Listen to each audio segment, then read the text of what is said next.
আমাদের বাহারালের এখানে অ্যাক্সিডেন্ট হয়েছে পেট্রোল পাম্পের কিছুটা আগে, যেখান দিয়ে আমাদের পঞ্চায়েত অঞ্চলের অফিস যাওয়া যায়, সেই জায়গা থেকে অ্যাক্সিডেন্টটা হয়েছে।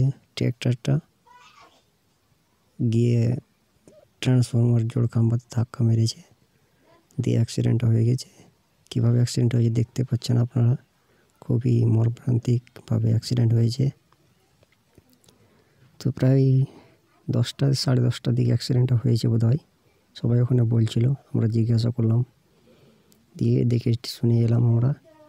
তো রতুয়া নিয়ে গেছিলো ট্র্যাক্টর যে চালাচ্ছিল চালককে, দিয়ে রতুয়াতে গোছেনি, মালদা ট্রান্সফার করে দিয়েছে।